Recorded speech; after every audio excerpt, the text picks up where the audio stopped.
Chicken stuffed paranthas.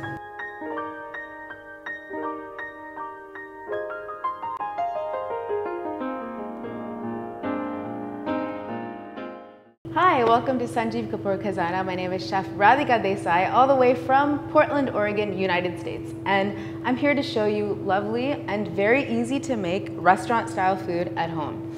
Today I'm making stuffed paranthas. Now growing up, I always remember on Saturday morning, Sunday morning, Mom would make paneer stuffed paranthas, she would make potato stuffed paranthas, spinach stuffed paranthas, but I like non-veg. I like chicken. I love chicken. So I did my own take on it, and I'm doing today chicken stuffed paranthas. Now we're going to need ground chicken, ginger garlic paste, ajwain or carom seeds, ground garam masala, salt, fresh chopped mint, refined flour, oil for sauteing. So this is a very, again, simple recipe, but restaurant style. It's so yummy and it looks beautiful when it's finished.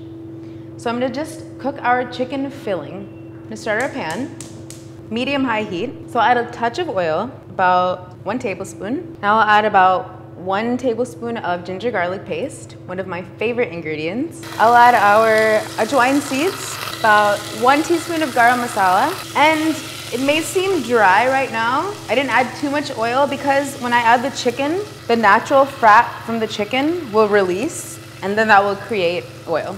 Now I'll add our ground chicken. And you can tell this is nice and fresh. It's pink, smells very clean. It will absorb the flavor and cook really nicely. Now usually I would cook this mix about an hour or so before I make the paranthas because it has to be cool when I put it into the bread itself. Now I have some fresh chopped mint here, and I feel like I just want to put some in right now. I'm also going to add some when it's cooled. And a huge part of cooking and making food taste good and having fun cooking is improvisation. Okay, so you can see all of those spices and flavors are absorbing into the meat. I'll give it 1 more minute just so the liquid kind of absorbs. Turn it a little bit higher, and I'll just add some salt, about 1 teaspoon. Now there will also be salt in the dough, but you want to make sure that your filling is super flavorful. So this is done. I'm gonna turn our heat off. I'm gonna let this cool, and in the meantime, I'll make our dough. So now I'll make our dough. Our filling is ready and cooled. I'll do about enough for 10 to 12 people, so about 2 cups of flour. Now water I'll add in andaz. That's like my favorite word that I've learned since I've come to India. So right now I put about 1.5 cups, and I'll pour a little bit of oil, maybe 1 tablespoon, and salt. Now I'm just going to use my hand. They're very clean and my favorite tool. So I can already tell that I'm going to need a little bit more flour. Now I've mixed our dough. I'm just going to take little balls, some flour here for dusting, and just like this, just like you're making chapatis, I'm gonna make nice, round, uniform shape. So I think this is a good size for our paranthas. I'll keep this one aside. I'm gonna roll 1 more. While I'm doing that, I'll turn our stove on. Put a little bit of oil.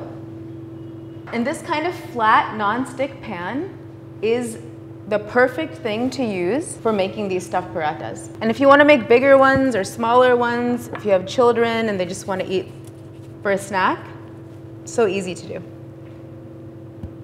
And I don't know, there's something very therapeutic about rolling out dough. I just love doing it. Now, we also need oil not only for frying, but for binding the paranthas.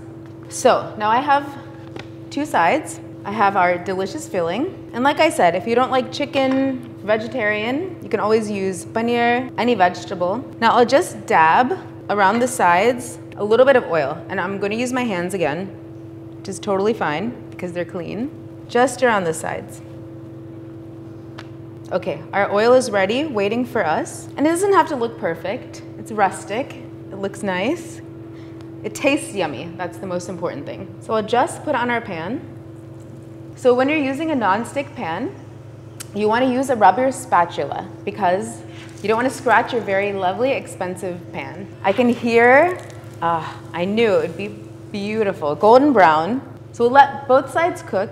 The filling is already done, so we don't have to worry about that. And we're gonna do a really nice presentation. I like serving these for appetizers, so I'll show you a really nice, cool way to present them. So now I can smell that this is done. Beautiful, lovely brown.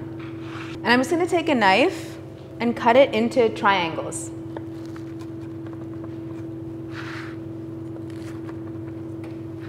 So now I'm ready. I'm waiting for my guests.